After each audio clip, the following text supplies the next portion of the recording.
A lot of this isn't going to make sense to you, and I'm sorry about that. I'm just going to start at the beginning, with the house.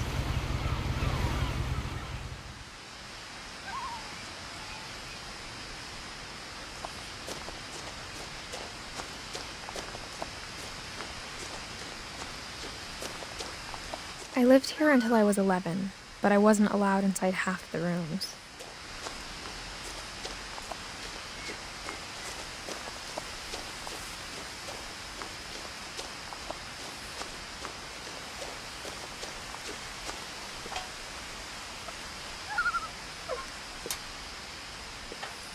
Inside the mailbox were bills from 7 years ago, marked urgent, open immediately.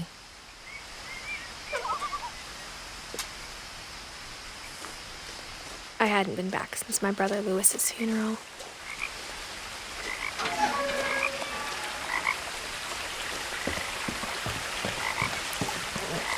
In her will, my mother left me a key, but didn't tell me what it unlocked. Maybe she thought I'd know, or she thought that the mystery would be enough to bring me back.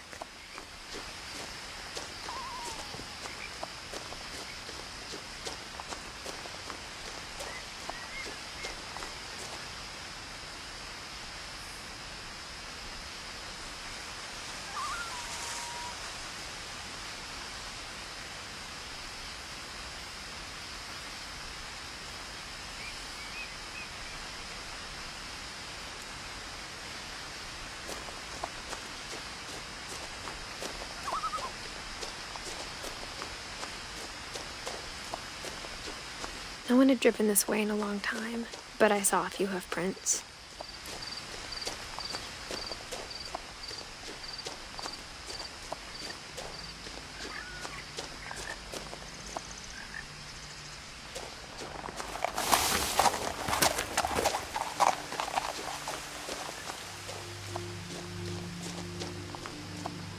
The truth is, even after I inherited the house, I never thought I'd come back to it. But now I had questions about my family that only the house knew the answers to.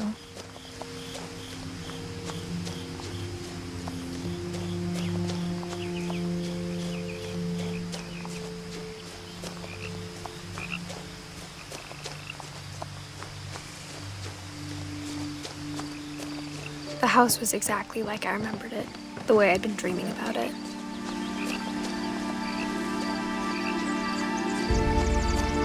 As a child, the house made me uncomfortable in a way I couldn't put into words.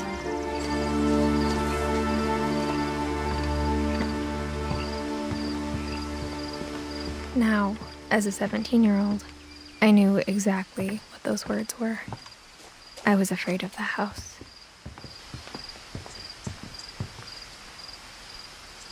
I hoped the key might unlock the front door. It didn't.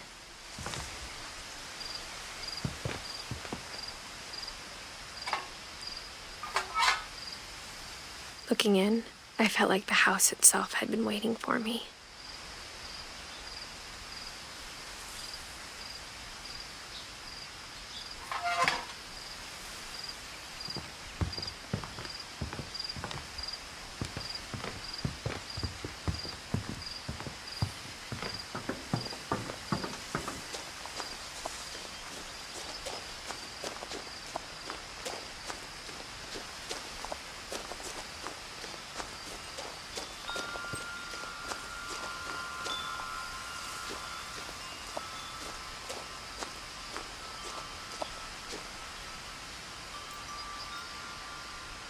The house felt like it had always been here. Even the swing set was older than my mother.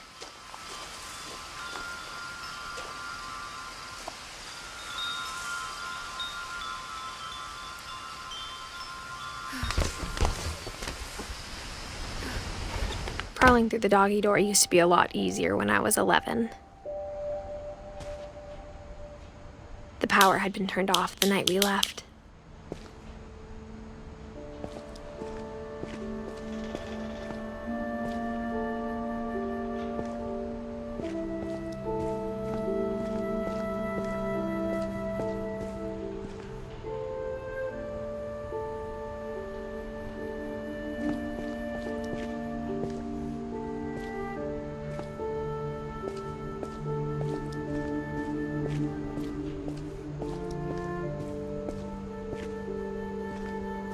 For the first time in years,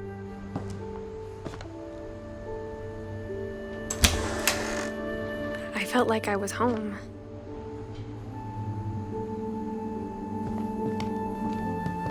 But instead of a family, there were just memories of one.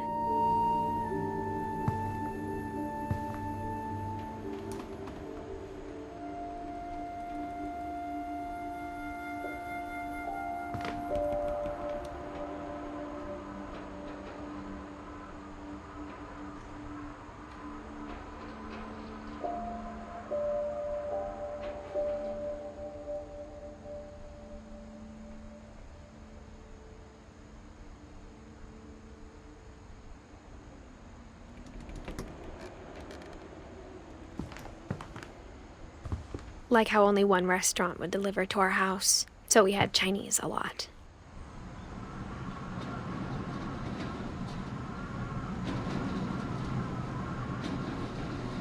Or how after Louis started working at the cannery, we all got sick of eating salmon. Except our cat, Molly.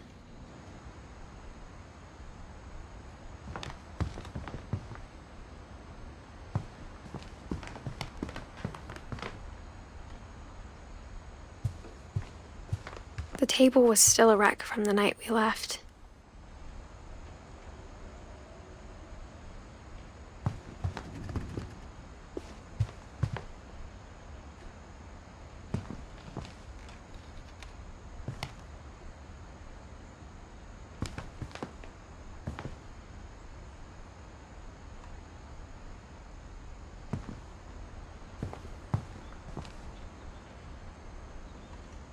It was like a bomb had gone off, killing everyone but sparing the furniture.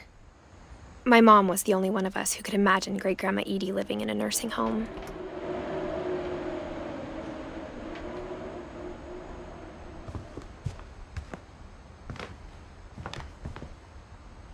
Nothing in the house looked abnormal. There was just too much of it, like a smile with too many teeth.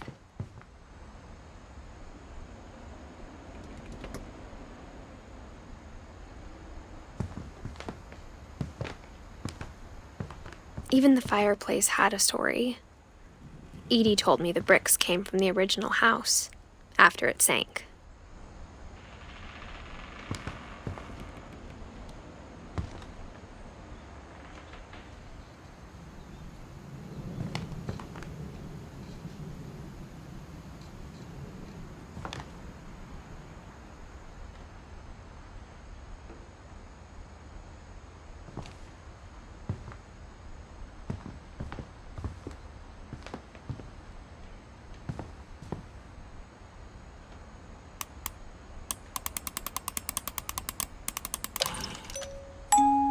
Great-Grandpa Sven built a music box for Barbara, along with the rest of the house.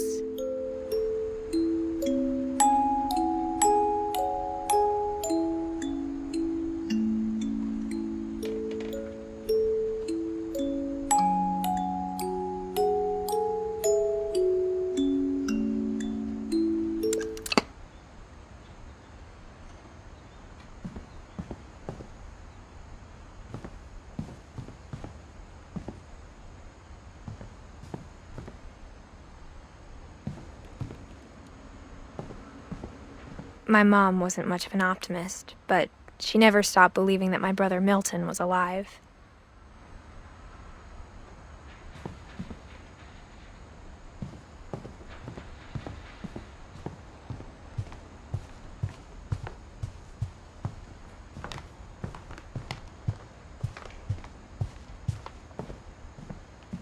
Mom always told me to stay out of the basement, so I wasn't too surprised when the key didn't fit.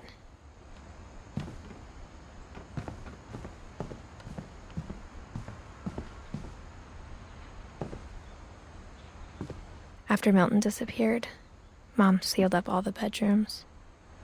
Then Edie retaliated and drilled peepholes.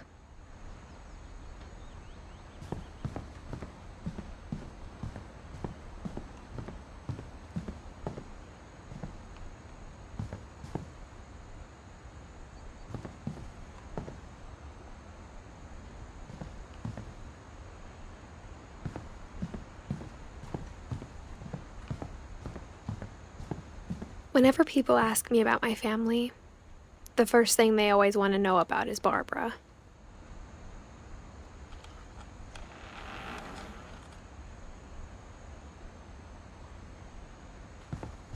Edie's father, Odin, built the original house.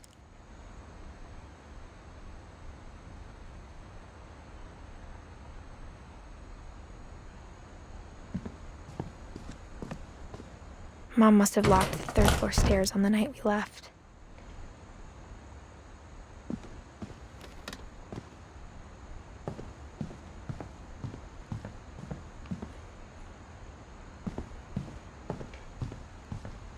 I spent a lot of time playing in Great Uncle Walter's room. I think my mom sometimes regretted not sealing it up. Lewis told me there were secret passages, but I never believed him.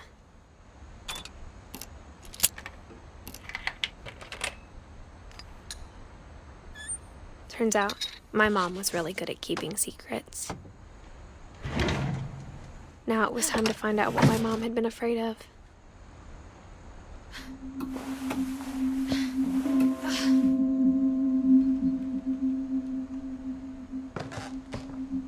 From the paintings on the wall, it was clear my brother Milton had been here before me. Reading this, maybe it sounds like I had a plan.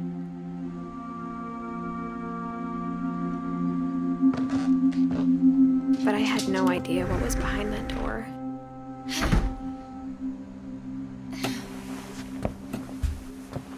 Just like I had no idea where all this was gonna lead. I grew up looking at Molly's room through the peephole. Molly's gerbil had a tiny bedroom with its own even tinier gerbil cage.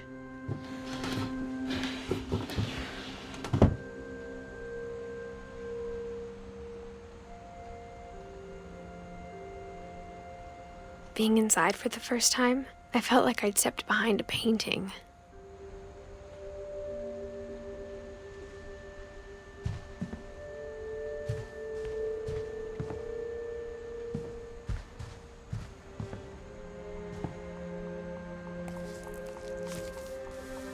December 13th, 1947. Dear Diary, I'll be gone soon, but I wanted to tell somebody about what's gonna happen.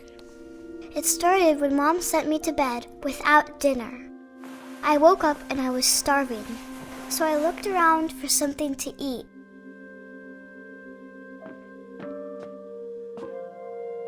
The gerbil food was dry, but I didn't mind it.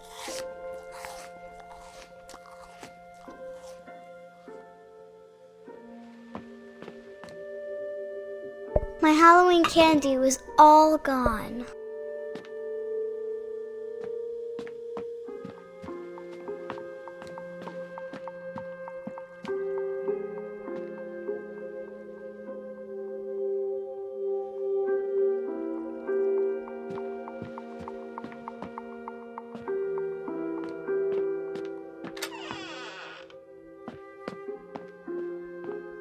I kept eating and eating.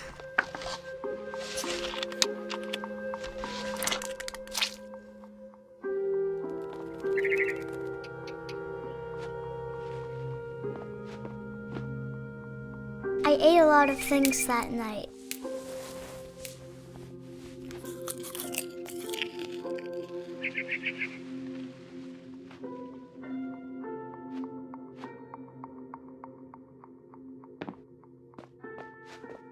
Then I heard chirping outside my window.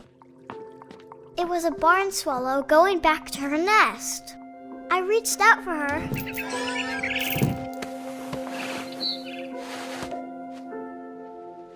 And suddenly, I was a cat.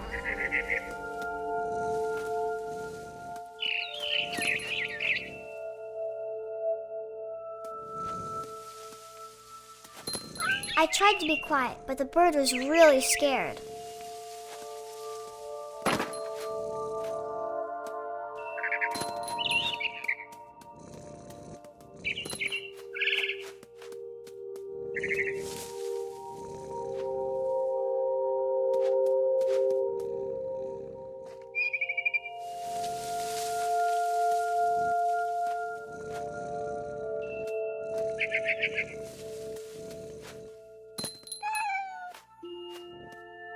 Mom and Dad didn't even look at me.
The babies were all gone.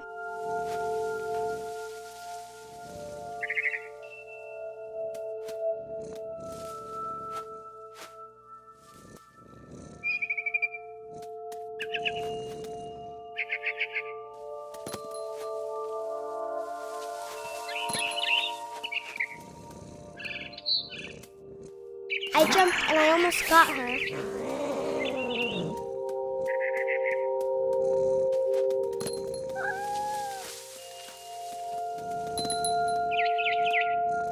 I could tell she was getting really tired.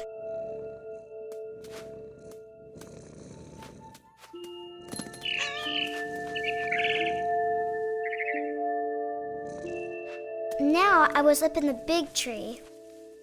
I promised Dad I wouldn't climb it anymore. All I cared about was eating that mama bird.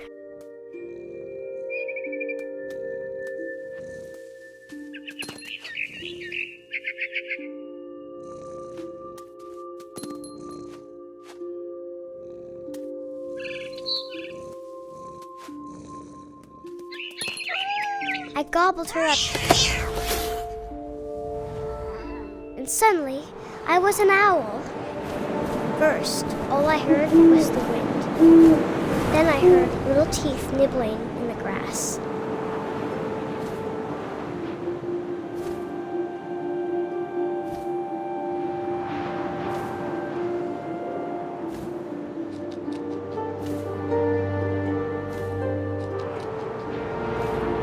Rabbits.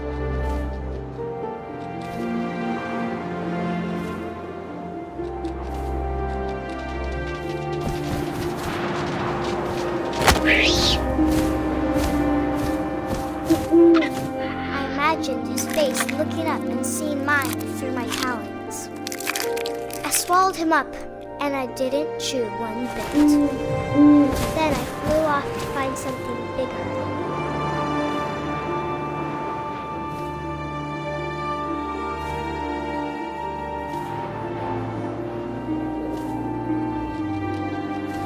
A mama rabbit.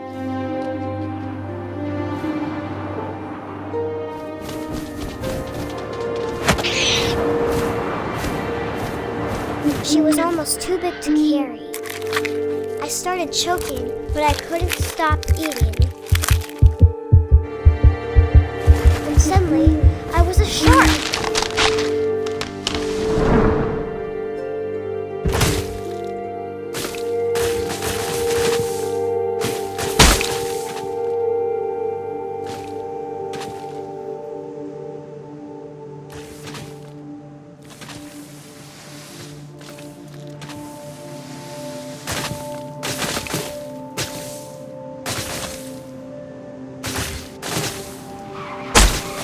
I rolled off a cliff and into the ocean.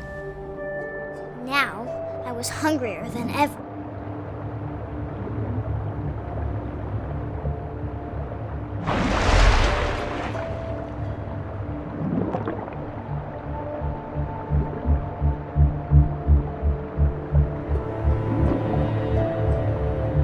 I wanted fat, juicy seals.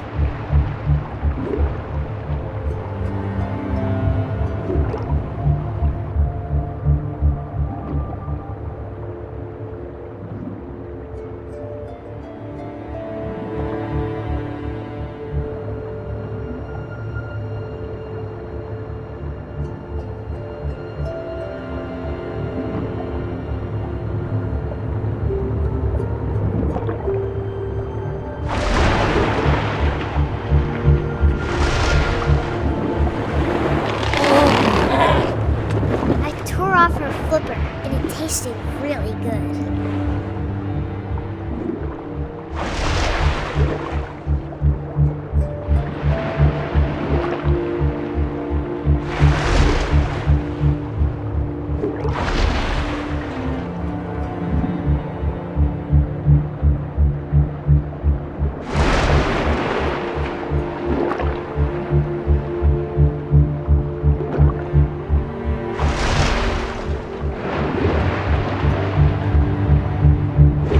Grabbed on tight. But I was so hungry, I jumped out of the water. When I opened my eyes, everything had changed.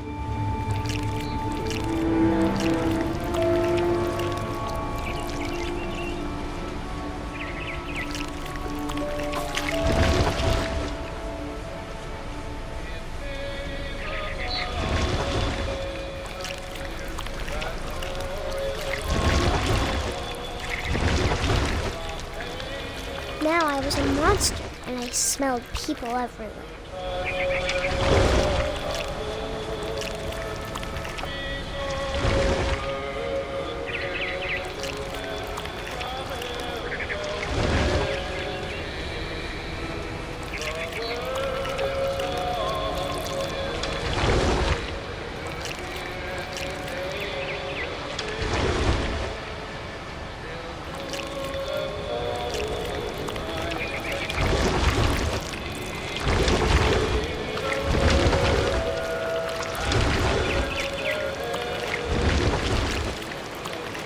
I was big, but I moved real quiet.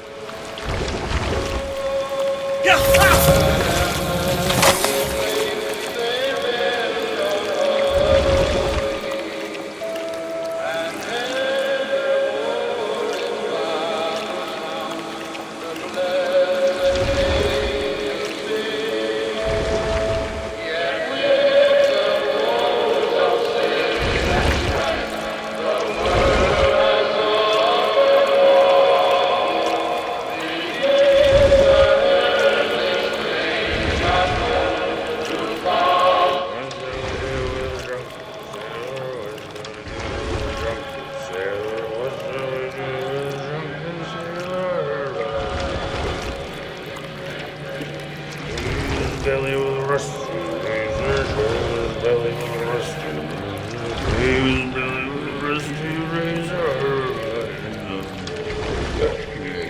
What shall we do with a drunk sailor? What shall we do with a drunk?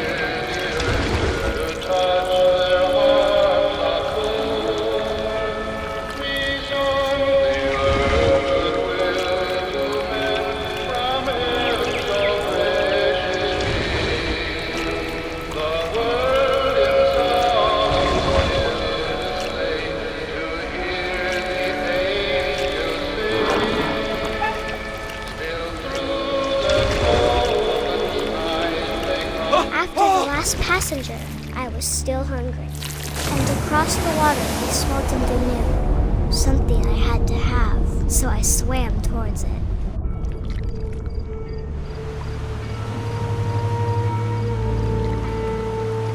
I slithered onto the sand, and the good smell went into an old pipe.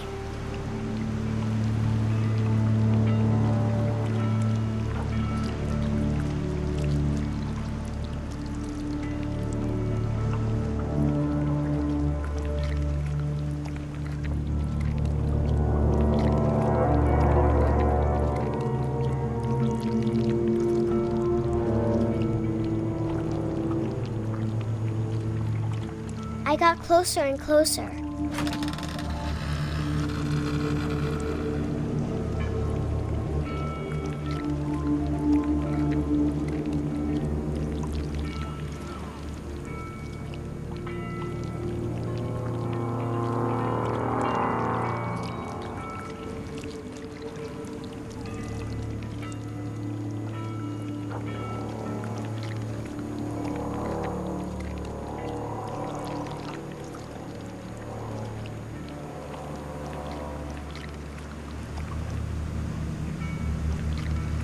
All of my stomach started growling.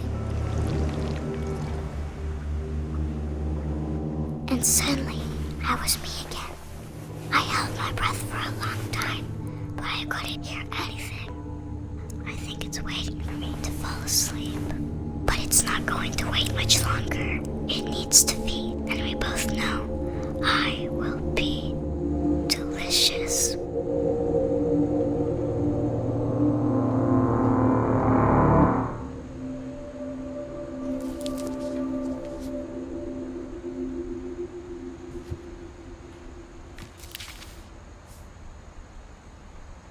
I'm not sure if I believed all of that, but I'm sure Edie would have.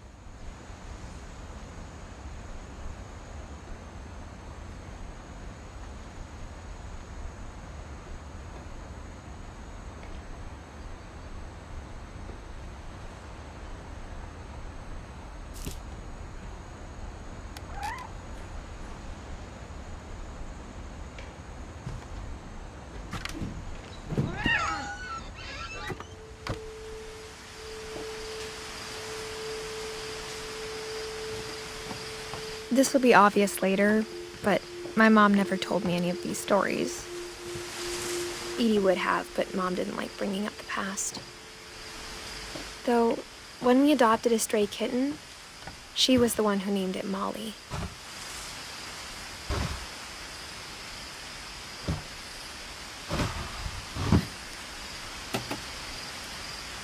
I spent a lot of time in Great-Grandma Edie's room.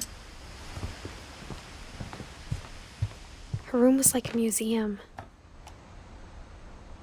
For 500 years, the Finches have been famous throughout Norway for their fortune and misfortune.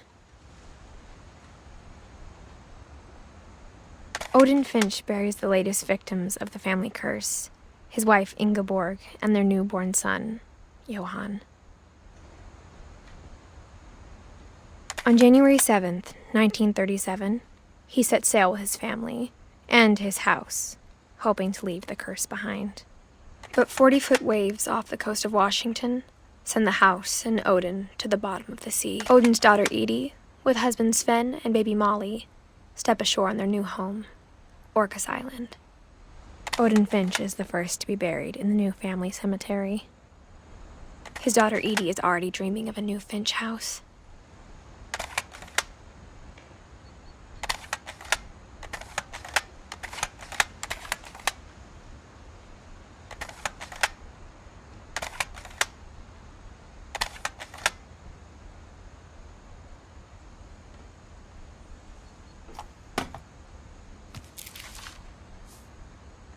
Whatever's wrong with this family, it goes back a long ways.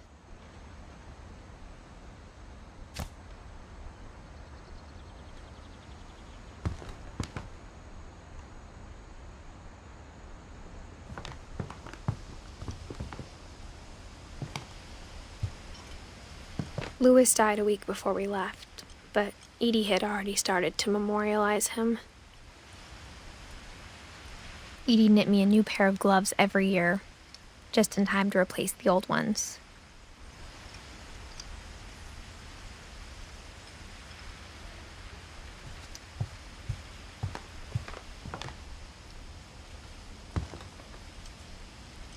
One summer, they evacuated the island, but Edie refused to go. For a few weeks, she was a celebrity.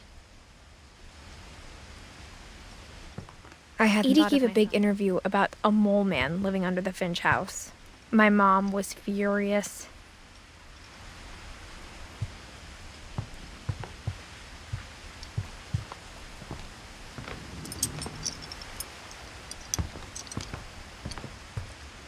When Edie told people Sven was killed by a dragon, she could also have said he was building a dragon-shaped slide that collapsed. She could have, but she didn't.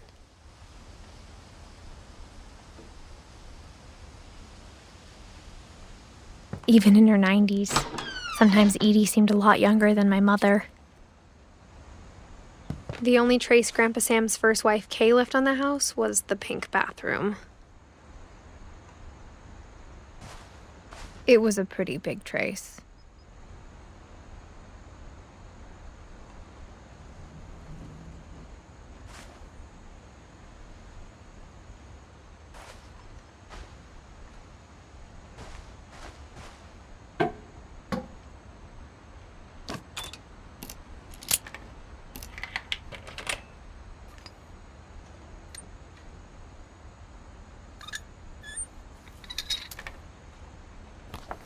There's a secret in this bathroom. It's in the last place you would look. It isn't in the cupboard. It's hidden in this book.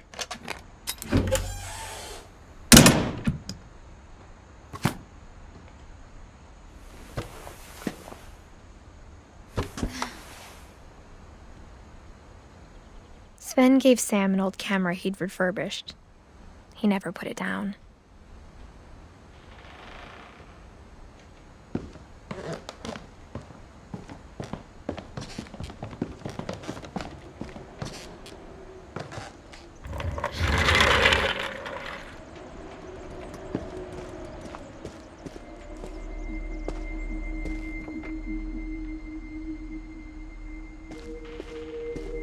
I knew Grandpa Sam had a twin, and that he never talked about him.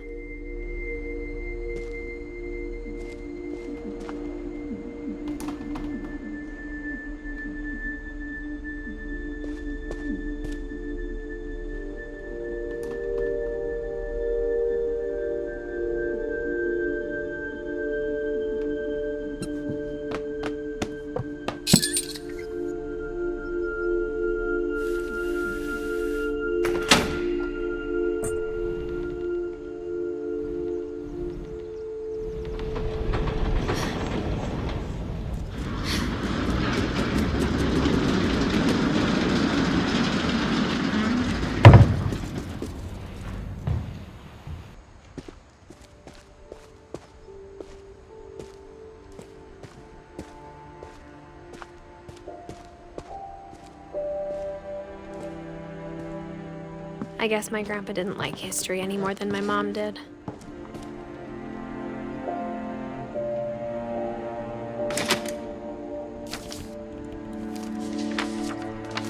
How I Want to Remember My Brother by Sam Finch.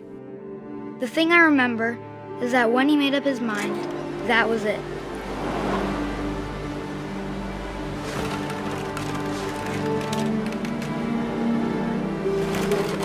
My brother said he'd die before he ate another mushroom, and he did. At Barbara's funeral, we swore we'd never be afraid again, and he wasn't. I think Calvin always wanted to fly. Sam! Calvin! Dinner's ready! Coming! But that day, he finally made up his mind to do it. I told him going around was impossible. Maybe if I hadn't said that,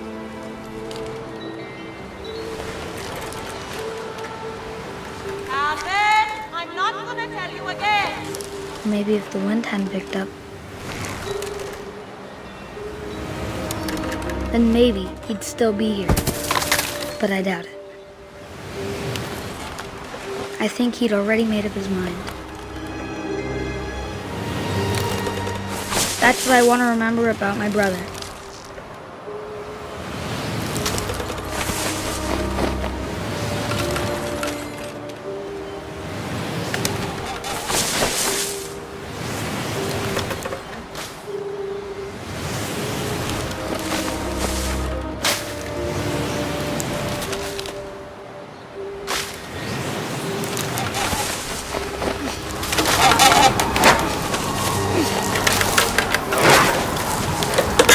The day he made up his mind to fly. And he did.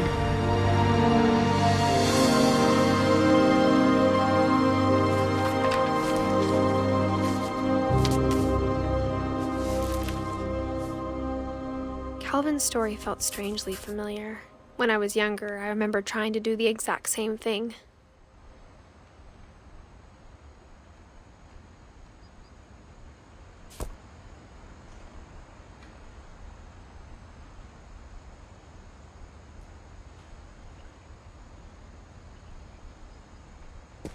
After the funeral, Edie roped off Calvin's half of the room. Mom said Grandpa Sam enlisted at 18 and never set foot in the room again.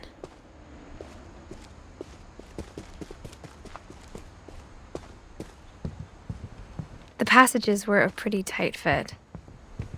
They'd obviously been built for smaller hands and bellies.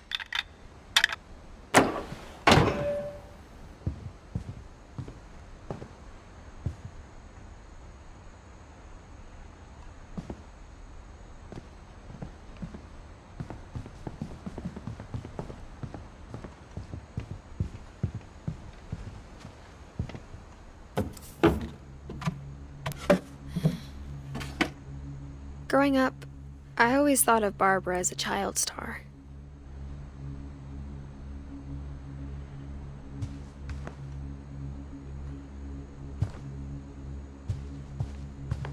I never thought about how hard it must have been for her afterwards.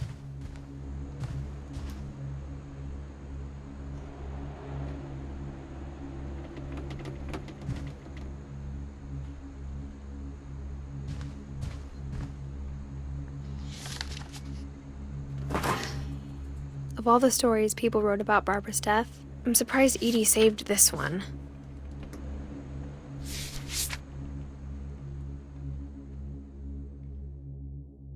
Old Jack here with another ghastly tale inspired by America's most unfortunate family.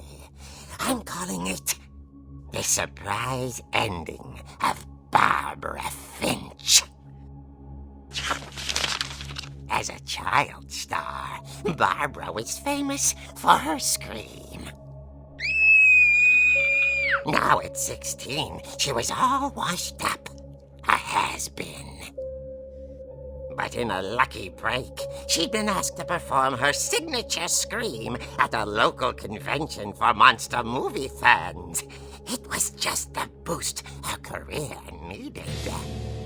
Unfortunately, her scream hadn't aged well. Getting better.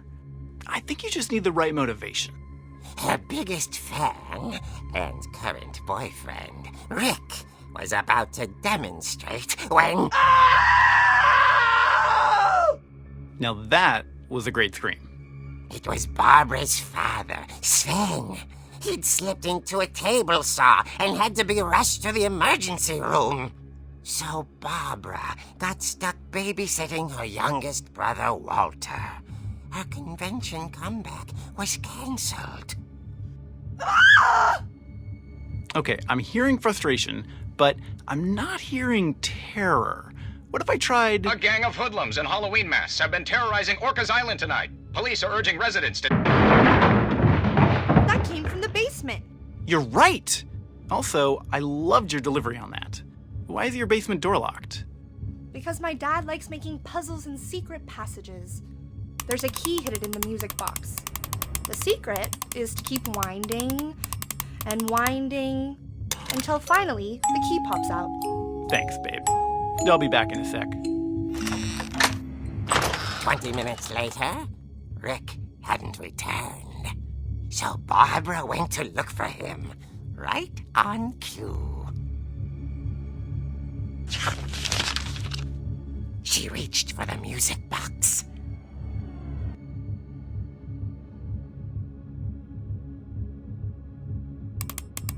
And as she wound the key, she listened for Rick, but the house was silent.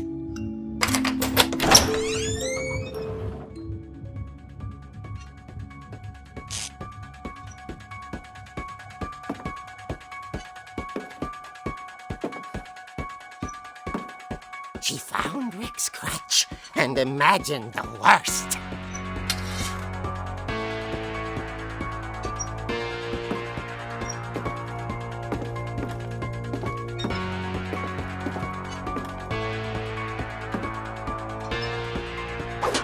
The gang's leader is the infamous Hookman killer, Dr. Carl Hamill, who impaled and then ate his family 10 years ago tonight.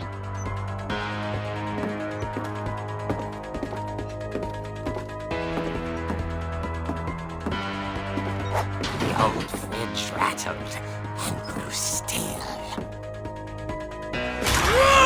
Oh dear! Oh! Rick? Barb, relax. I was just trying to scare you to help you find your scream. Well, I'm not scared, Rick. I'm furious. Then act furious. All I'm getting from you now is that you're hurt and confused and She threw him out, but she kept a little something to remember him by. Barb, have you seen my other crutch? And she was still holding it when she fell asleep watching the late picture show. Hours later... Barbara! Walter, what's going on up there? Ah! Okay, I'm coming up, but if this is a trick, you're dead, Walter.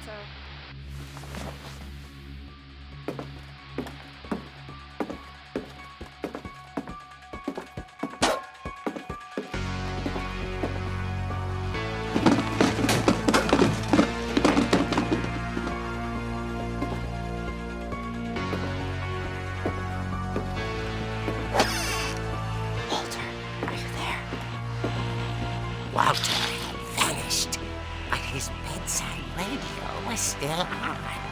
Orcas Island police describe the man as 6 feet tall, with a steel hook for a hand. Residents are urged to lock all doors and windows and notify the police of any suspicious activity. Barbara turned, saw the hook man, and was speechless. He was quite smashing.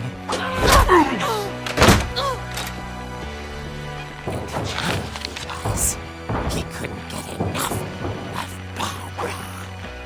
Okay, Barbara, there's gotta be another way out of here.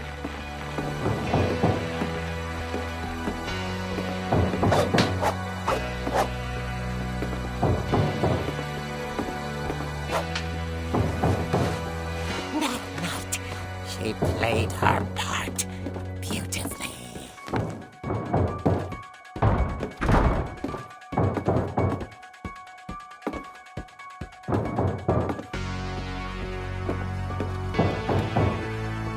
Molly's door hadn't been opened in years.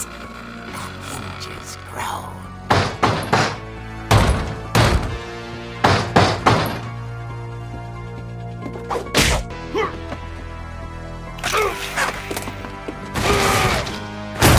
He wasn't moving, but she sensed the story might not be over yet.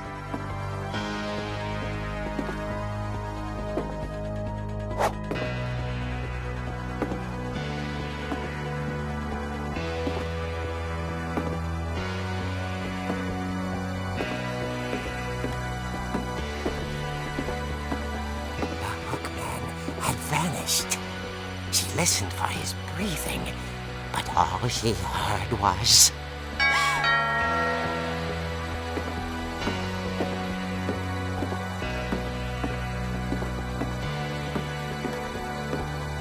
At the door, she heard whispering. It was coming from inside the house.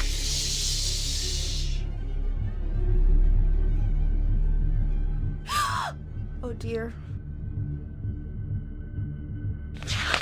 The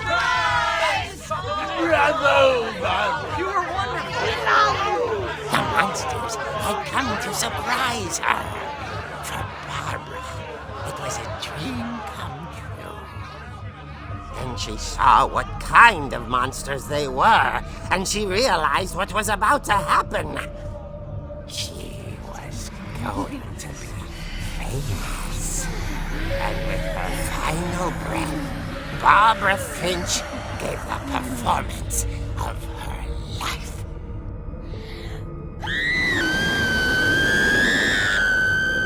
I wasn't there myself, but I hear Barbara was magnificent. Poor girl. She had a taste for stardom. But unfortunately, so did her fans. Of course, the police blamed it all on poor Rick, who disappeared the same night. And little Walter? Hiding under his bed the whole time. He took it all pretty hard, but that's another story. As for Barbara, tucked inside the music box is all they ever found of her. Her ear. Now that's what I call a real eerie tale.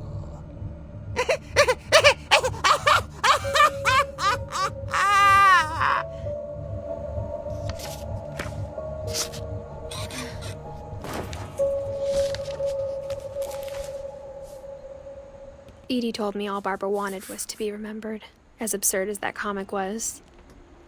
Maybe what Edie saw was a happy ending.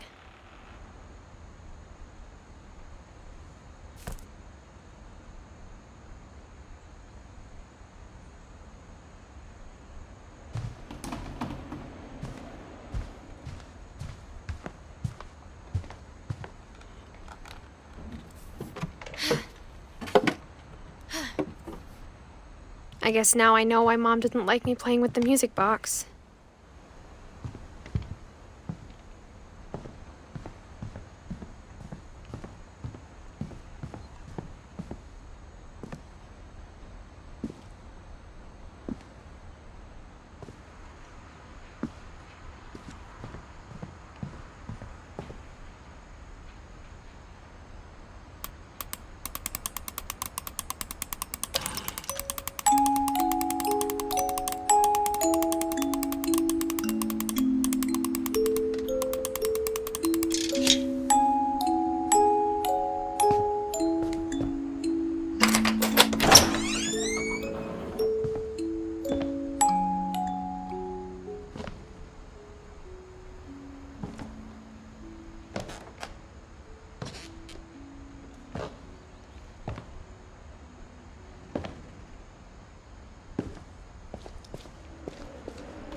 Mom said the basement was off limits, unless I wanted another tetanus shot.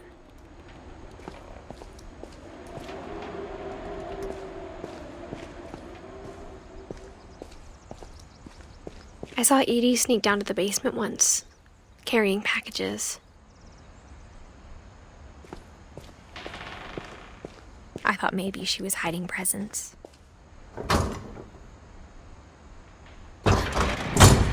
It turned out she was hiding a lot more than that.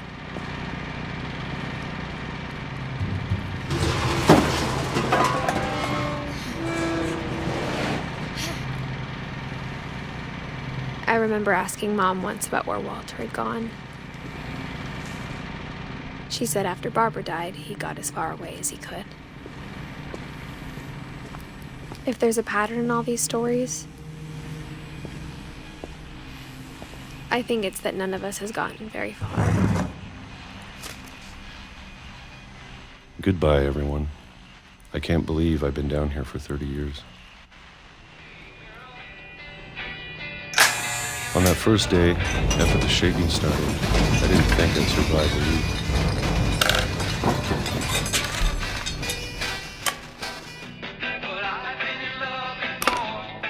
But after a few days, I settled into a routine. That's what kept me sane.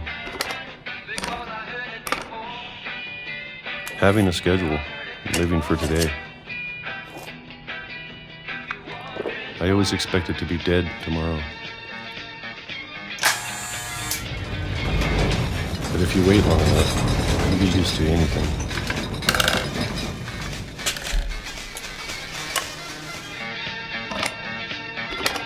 Even a monster on the other side of the door starts to feel normal. Almost friendly.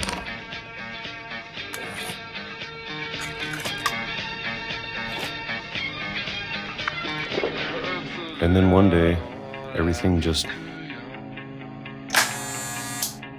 stopped. Whatever that thing was, it was gone. Maybe it got tired of waiting. Or maybe I just got tired of being afraid.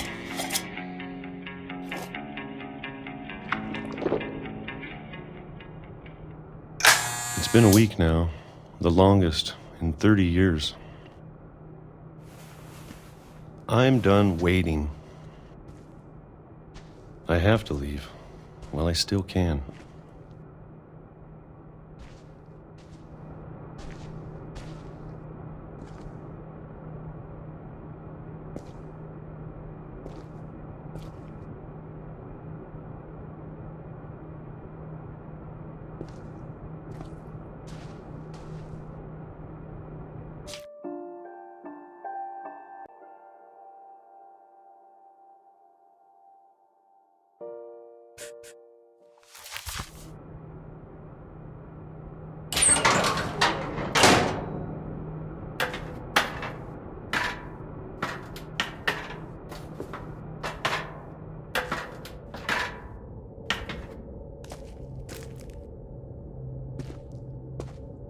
I know it's out there, somewhere. Whatever killed Barbara and Molly and Calvin. Maybe this is all a mistake. But I need to stop living the same day. Even if it kills me.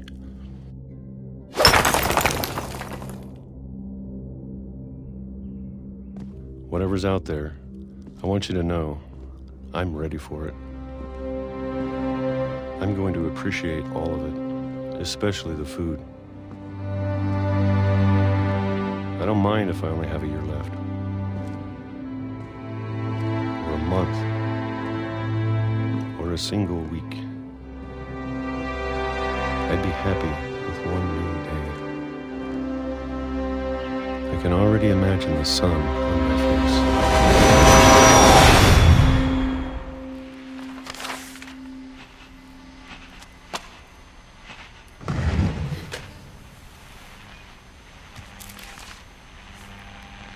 Walter died when I was 6. I can't believe my mom never told me he was down here.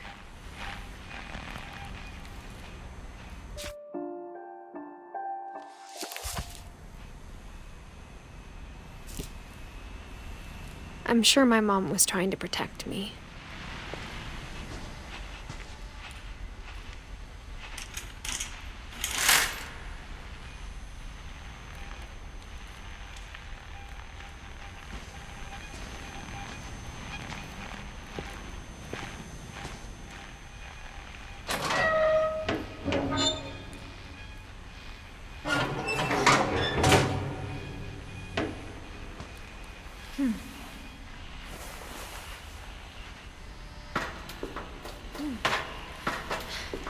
Maybe she was afraid I'd end up like Walter.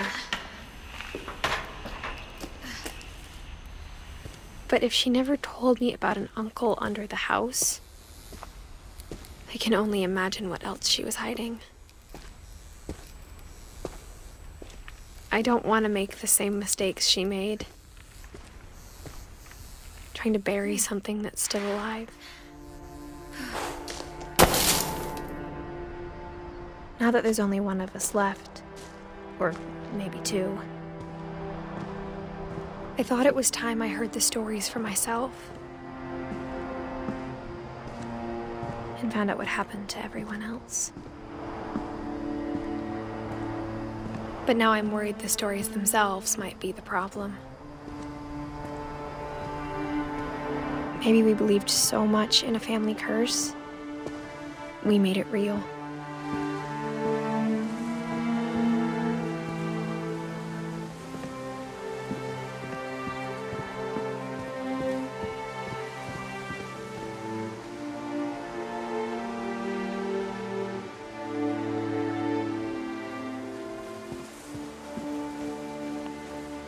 I don't know if I should even be writing this.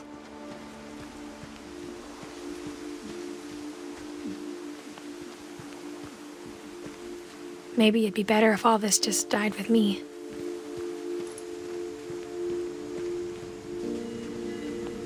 But I thought you should know about your family.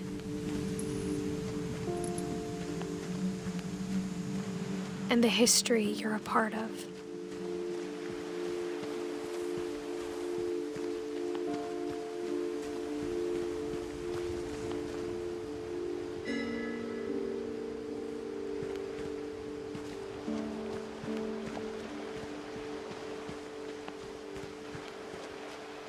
Though to be honest, I feel as lost as you probably do right now. I think the people in these stories believed them, for what that's worth.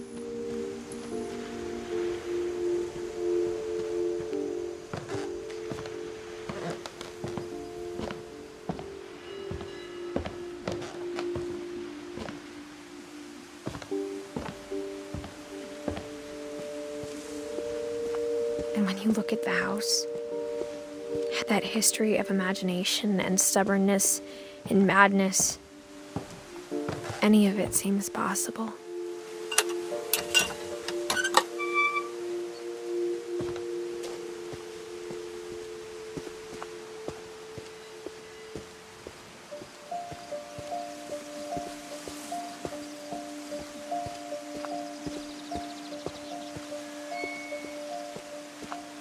I think we've been surrounded by death for so long, we've just gotten used to it. What kind of family finishes building a cemetery before starting the house?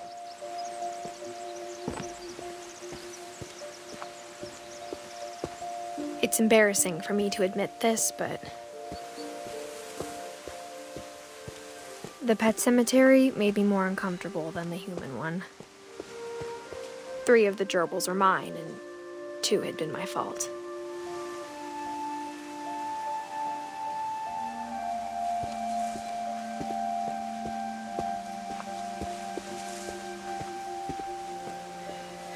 Sven built the house, but it was Edith who designed the cemetery.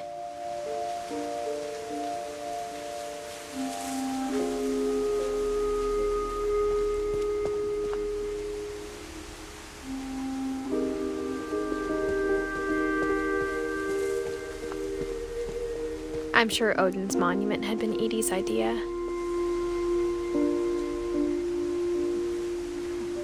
My mom was always trying to move on, but for Edie, the past never went away.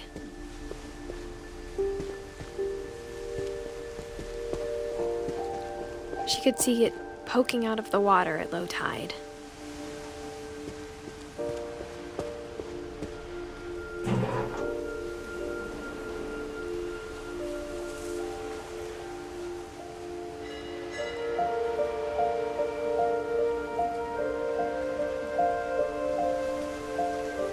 Edie said she dreamed about the old house every night.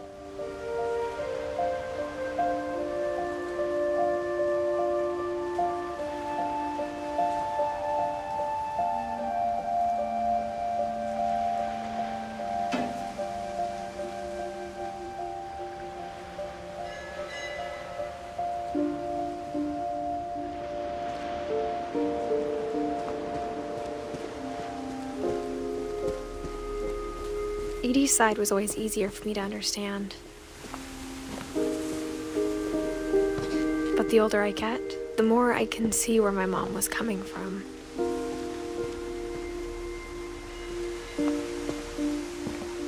She lost 2 of her brothers, just like I did. I get why she tried so hard to protect us. There's so many things I wish I could ask my mom now. Part of me thinks this is what she wanted all along. For me to come back someday and find everything out for myself.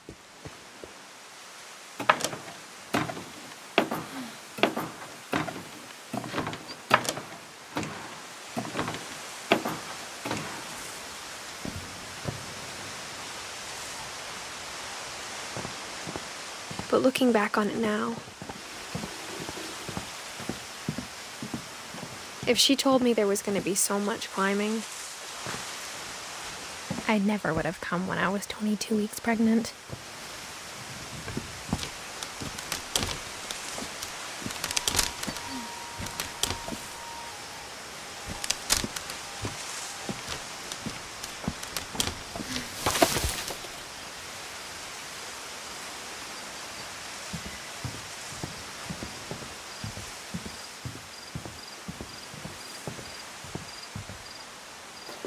I never met Grandpa Sam, but I think he and my mom had a lot in common.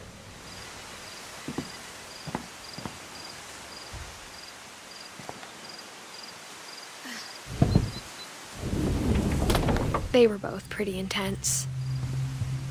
Sam spent his life shooting photos, but Mom said he got nervous being in front of the camera. I guess we're all afraid of something.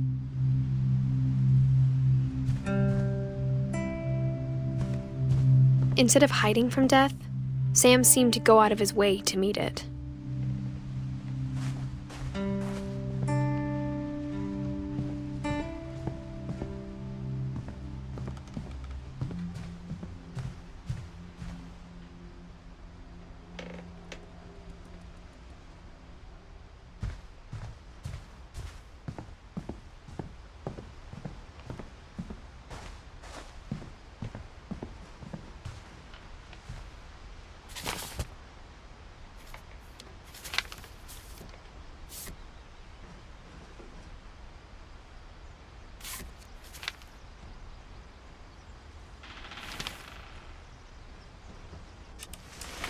Dawn, I promise, you'll never forget this weekend. Yes, sir. These memories are gonna last a lifetime. Am I gonna have to shoot anything? It's a hunting trip, Dawn. Shooting is strongly encouraged. Perfect. It's gonna rain the whole weekend, isn't it?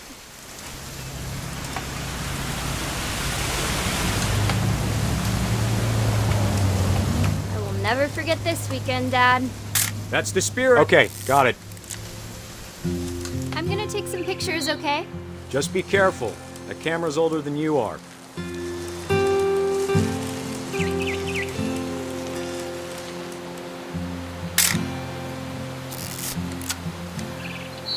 You're right, Dad. It's starting to clear up. Still freezing, though.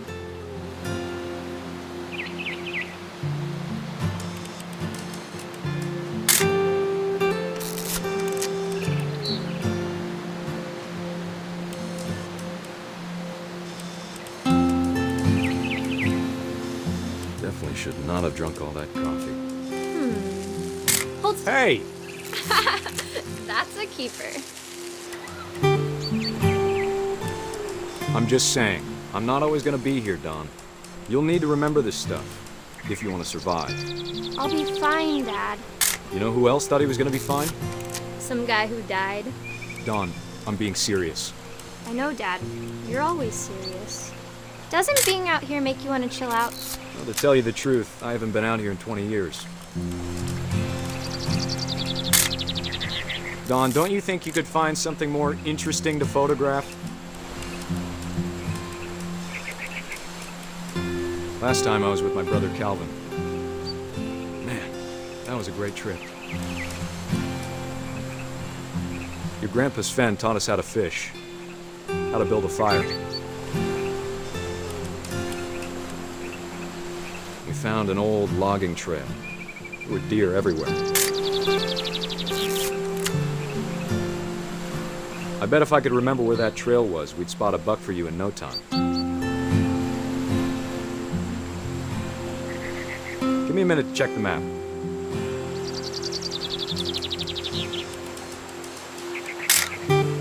You don't need to waste any more film on me, kiddo.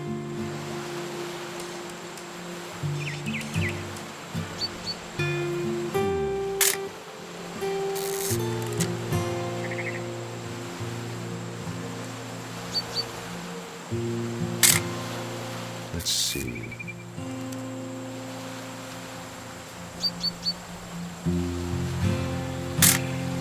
Maybe.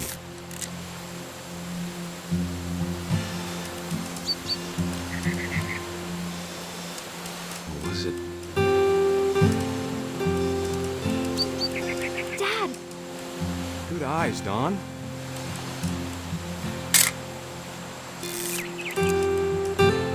Before you take the shot, let me get a picture of it.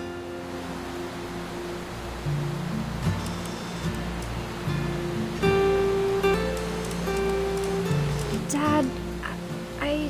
Just breathe. Turn off your imagination. Focus on your target.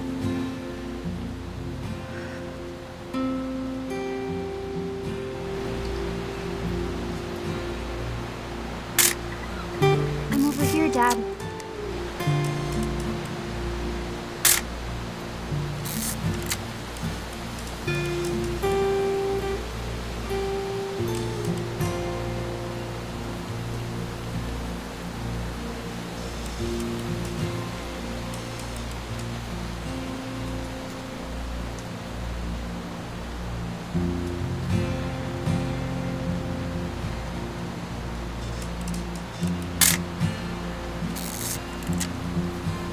Let me get behind you. Do I have to do this? Dawn, you don't have to do anything. But if you want to survive, you'll need to be strong. Great shot, Dawn!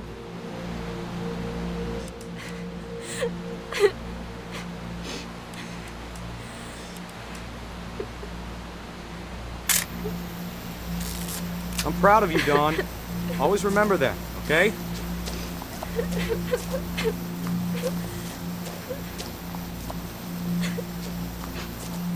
Dad, it's twitching. I think That's it's totally still... normal, Dawn. Just focus on the camera. Try not to think about... Dad!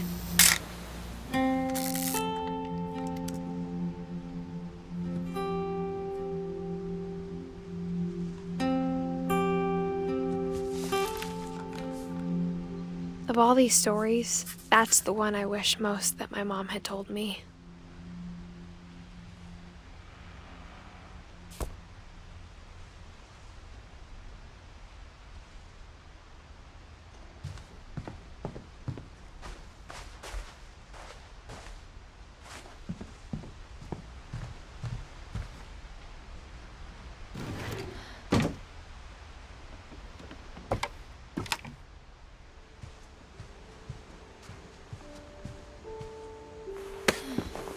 After Sam died, my mom and Edie got really close. They'd both lost a lot.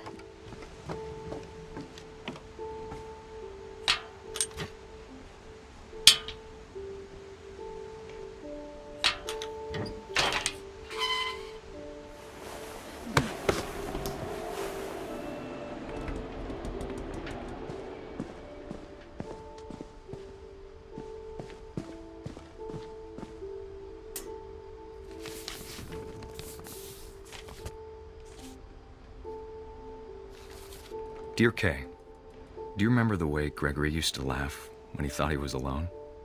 Like something funny was happening, but only he could see it. I think he saw things the rest of us don't.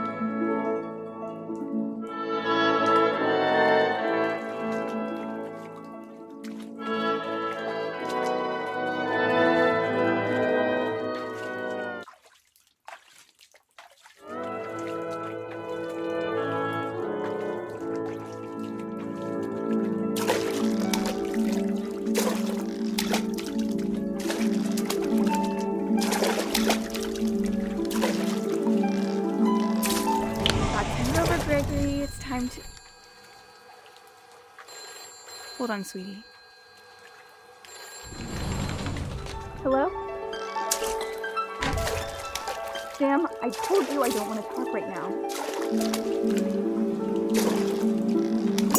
I wonder what he saw. What his world was like.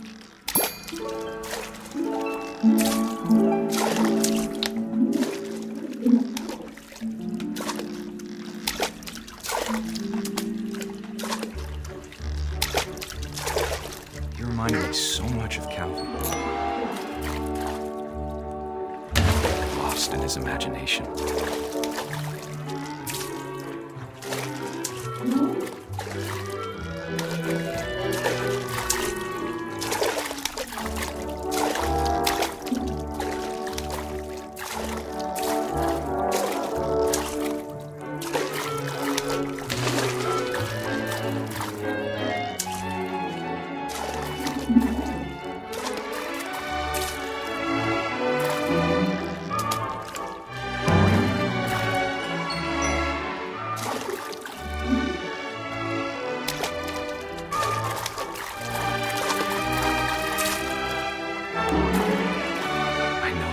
Sounds.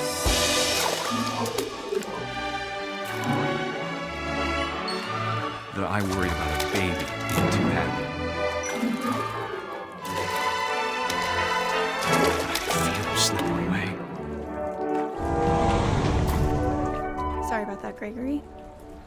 I know you did everything you could. Maybe if I hadn't called that night. Damn it. I wish you could have told us about the world I saw.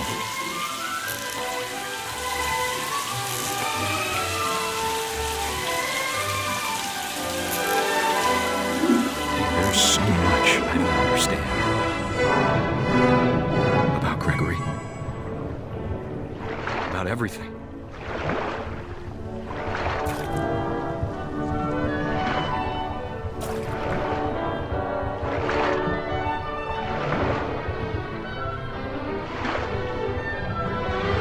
What happened wasn't your fault.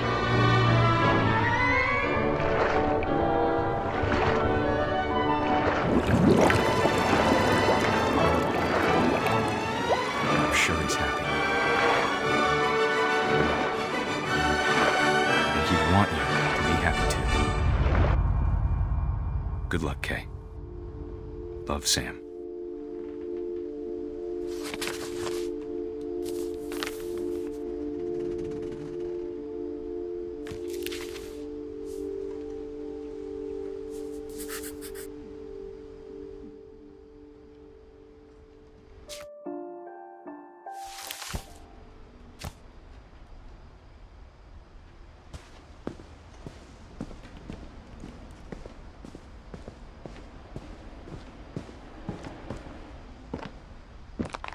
My mom moved up to the loft after her brothers died. At the time, it was as far away as she could get.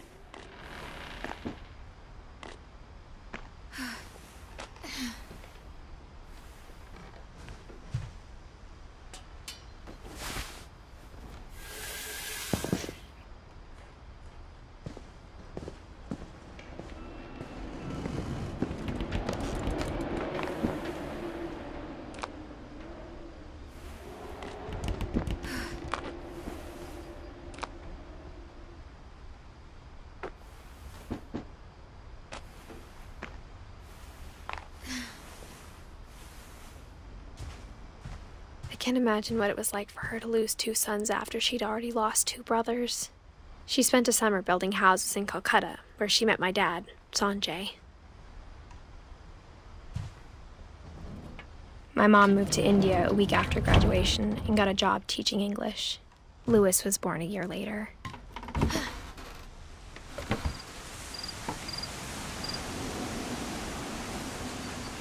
When my dad died, I don't think Mom knew where else to go.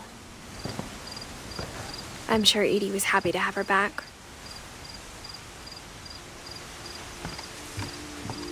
The house had to get a little bigger, but Edie was used to that. And for a while, things were good. Almost normal. But it didn't last.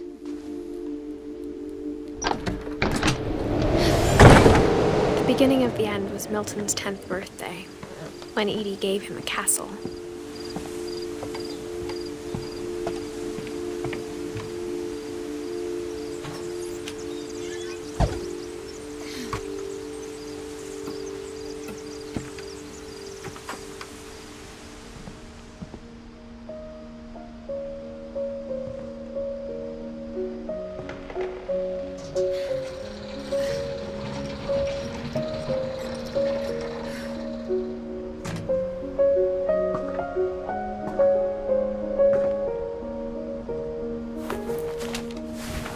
Milton Finch in The Magic Paintbrush.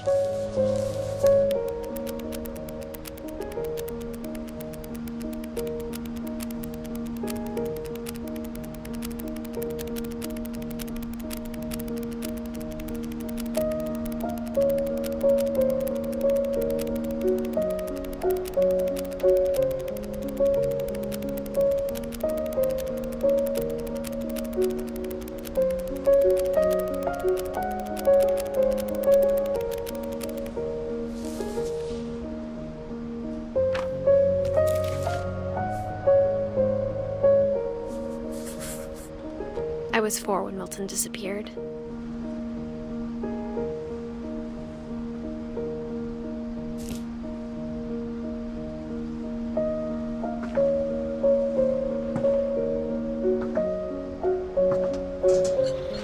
Mom spent months searching for my brother. Then she sealed the doors.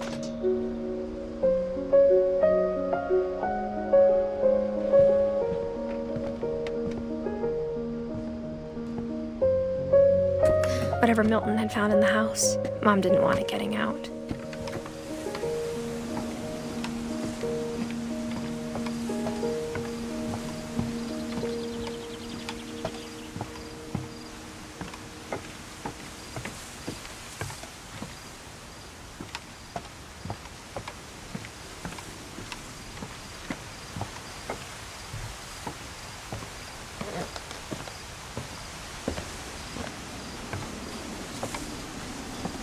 Mom definitely blamed Edie, but I think Louis blamed himself.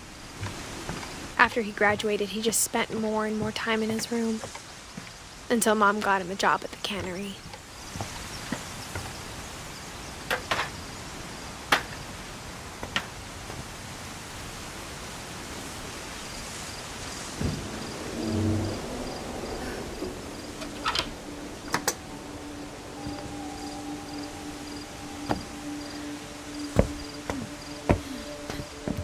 Louis's room smelled very, very familiar. That part of him lived on.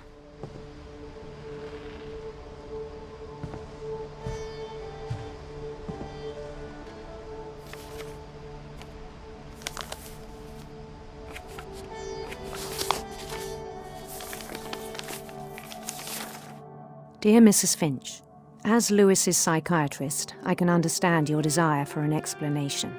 As I see it, the trouble began in January, shortly after we convinced your son to seek treatment for substance abuse. Newly sober, I believe Louis first noticed the monotony of his daily life.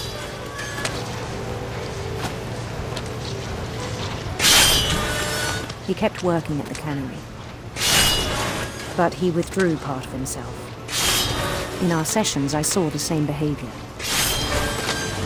His mind began to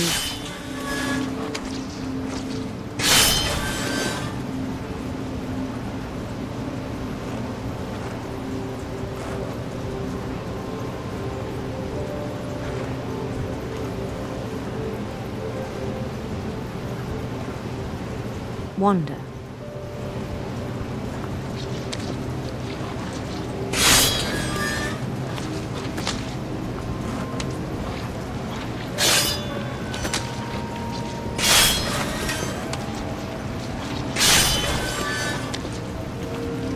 I asked him to describe it. He said he started small, imagining a labyrinth. He'd feel his way about. Then something moved.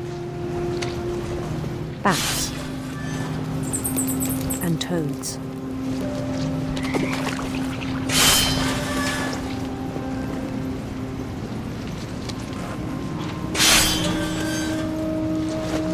And things that have not names. He knew it was all in his head.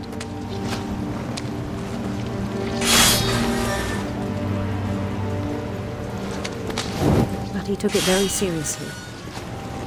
I had hoped he'd find himself.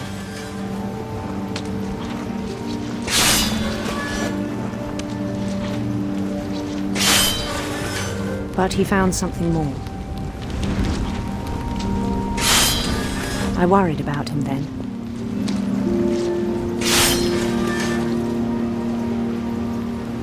Daydreaming at the cannery.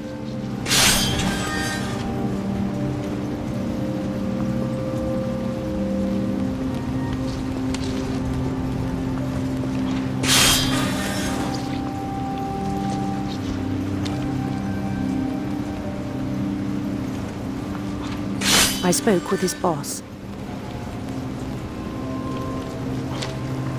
But he said Lewis had become a model employee. Methodical, tireless, focused.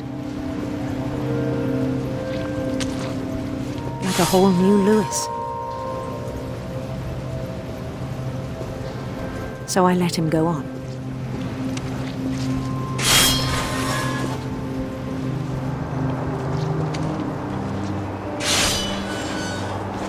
I even encouraged him. It seemed very promising at first.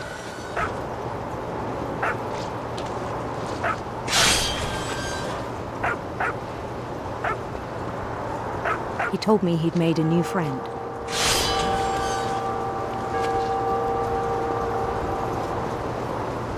On the edge of a city he named Lewis Topia. He built the city up slowly, brick by brick.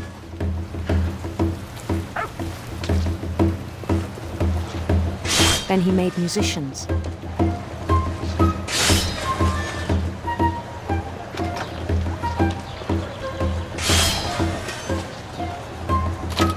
And songs for them to play. He talked about starting a band.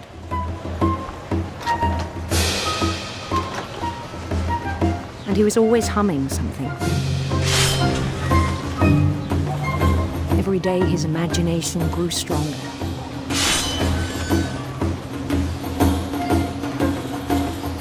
He no longer spoke at the cannery. But his chopping was as reliable as ever. Then one day it struck him that all the cheering crowds, even the stones under his feet, were all in his imagination, so he could do whatever he wished.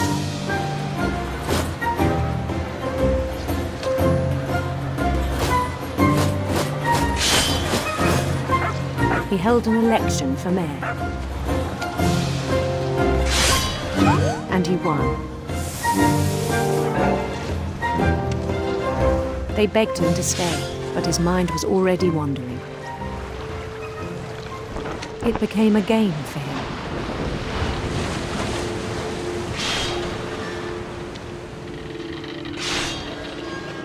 He'd conquer a city, then immediately push on.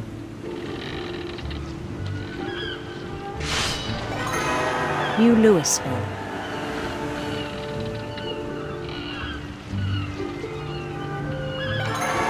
St. Louis. He started drifting away from our reality.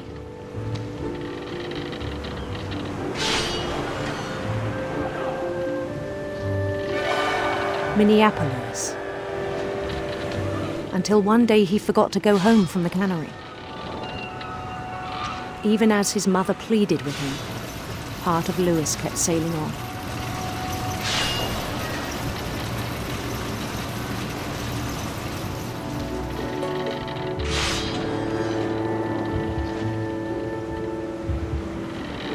In Louisburg, he heard rumors of a beautiful prince.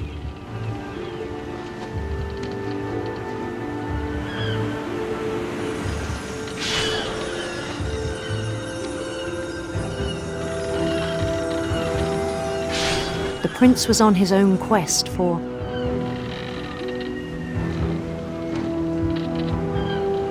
sinister serpents.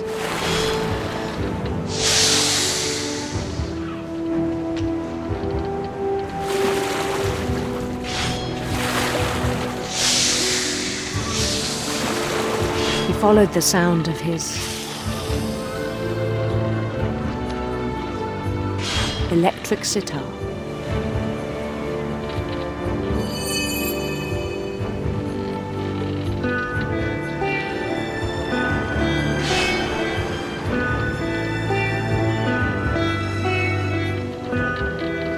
His chase led him to a golden palace east of the sun and west of the moon.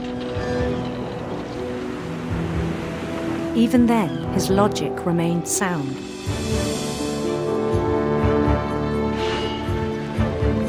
He knew the world was all in his imagination.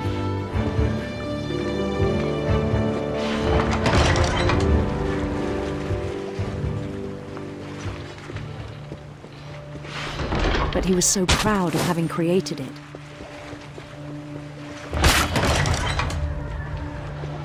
In his own eyes, he'd become something greater than a king.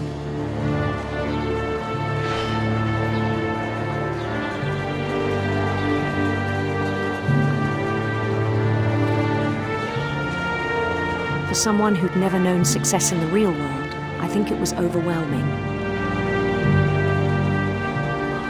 And then it struck him that the real Louis was not the one chopping salmon, but the one climbing the steps of a golden palace.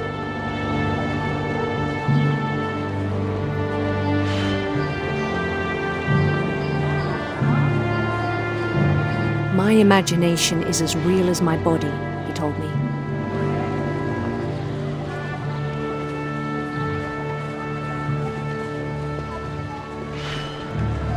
It was hard to argue with him.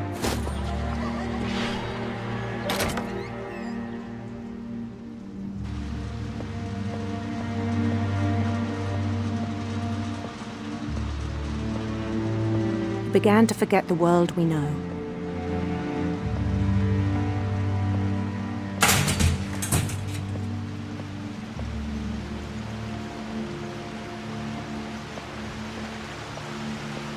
I think it pained him to remember Louis, the cannery worker.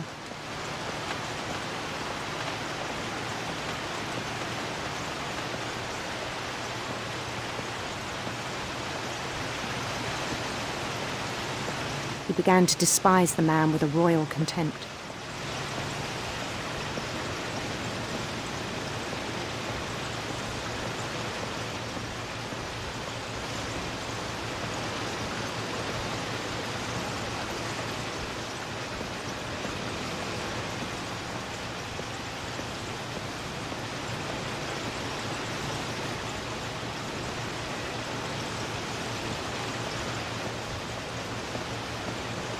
I still thought I could save him. Even after he said he was being crowned king over all the lands of wonder. The palace would be packed with his companions.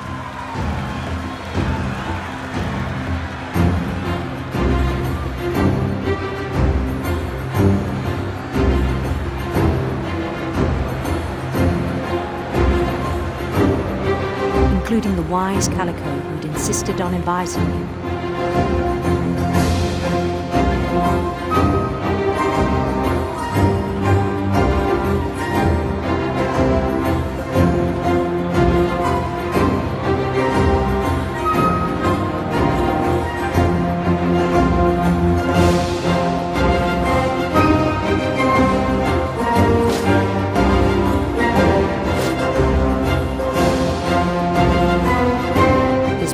Waited, holding his crown.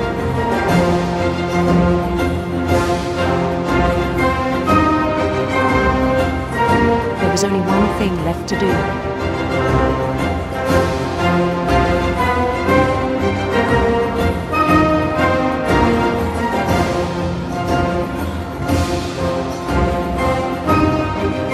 Bend down his head.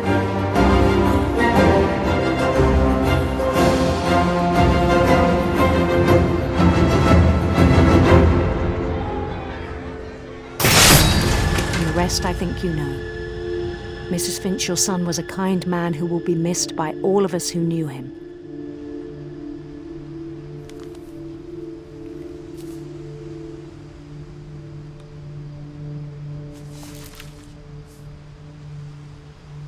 My brother was really cool. I wish you could have met him.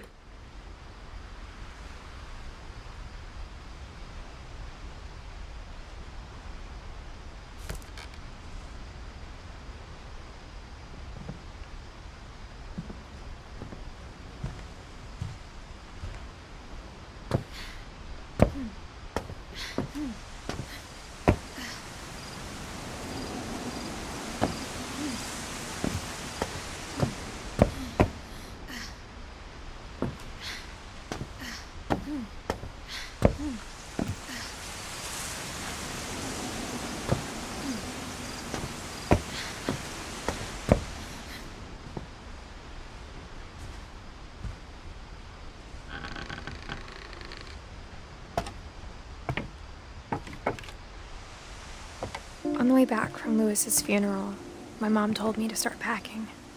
She waited until the day before we left to tell Edie. I'm not sure if she wanted to make it easier or harder.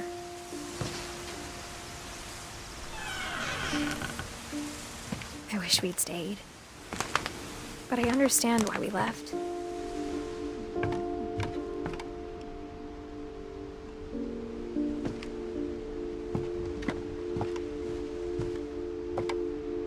My mom ended up leaving everything behind.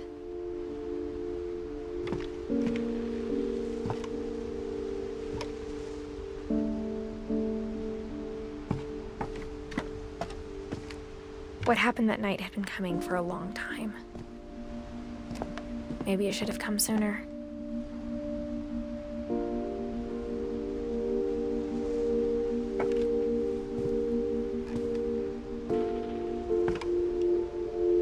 But it had to end one way or another. All that's left now is to tell you about that last night.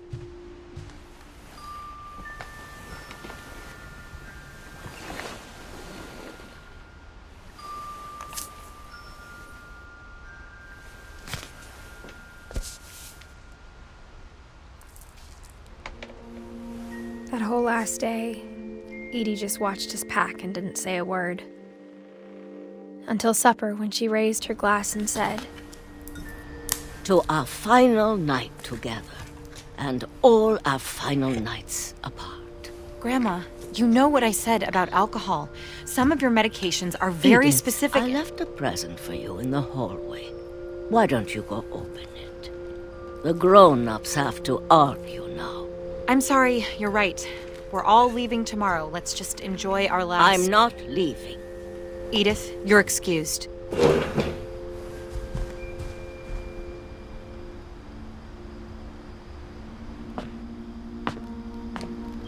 The power had been shut off that morning, but Edie always had plenty of candles. When my mom sealed the library, I don't think she knew about the other entrance. Or that Edie had a key to it.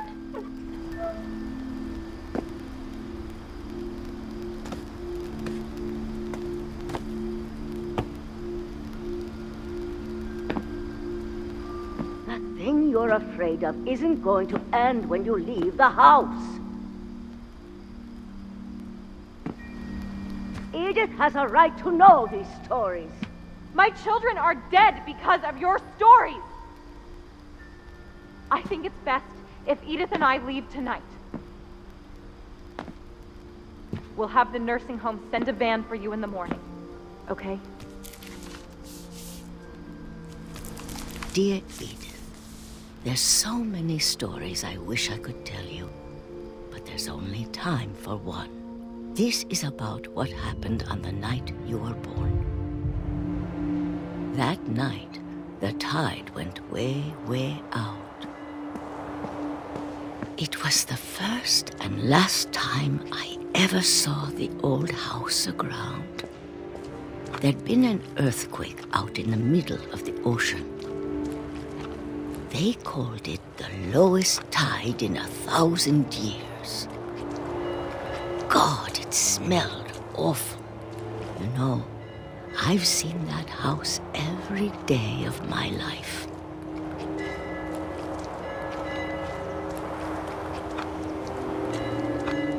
But I never thought I'd go back to it. When the fog rolled in, I lost my way.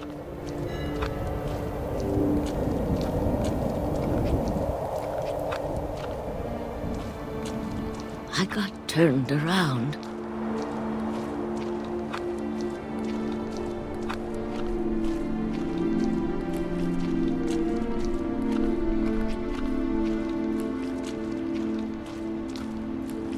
For a while, I wandered.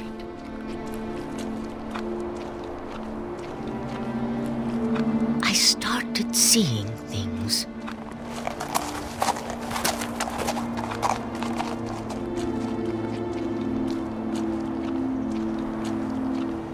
Things I'd forgotten had ever existed.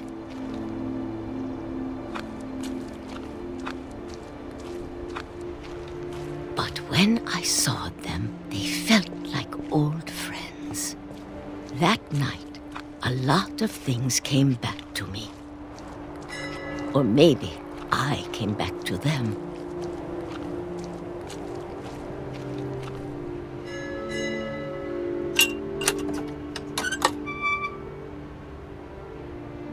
Things I can't explain, but that I need you to try and... Edith, what are you doing in here? It's mine. Edith! Mom, you're gonna rip it! Let go!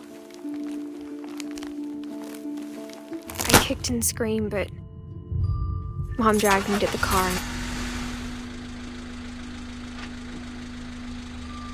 I never saw Great-Grandma Edie again.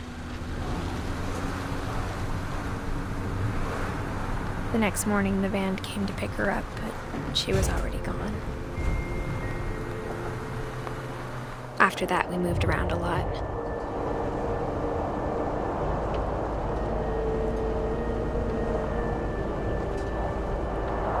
We both tried to make the best of it.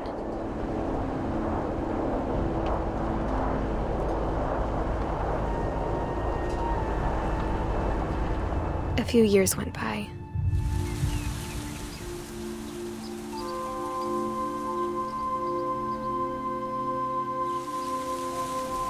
My mom didn't like to talk about it,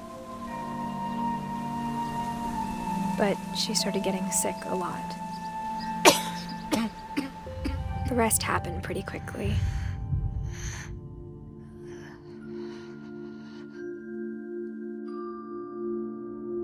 She got better for a while,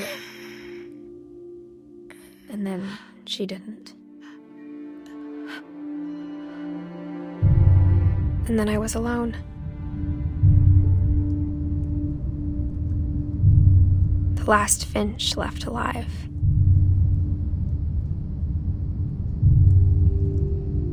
Until I found out about you. I'm still not sure what to tell you about all this. If we lived forever, maybe we'd have time to understand things. But as it is, I think the best we can do is try to open our eyes. And appreciate how strange and brief all of this is.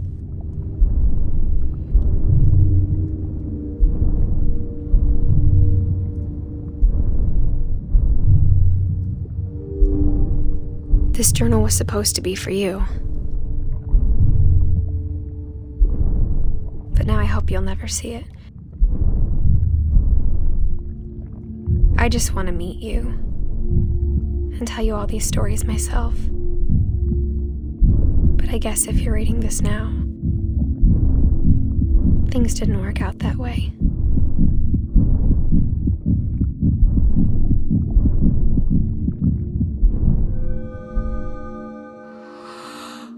This is where your story begins. I'm sorry I won't be there to see it. It's a lot to ask, but I don't want you to be sad that I'm gone.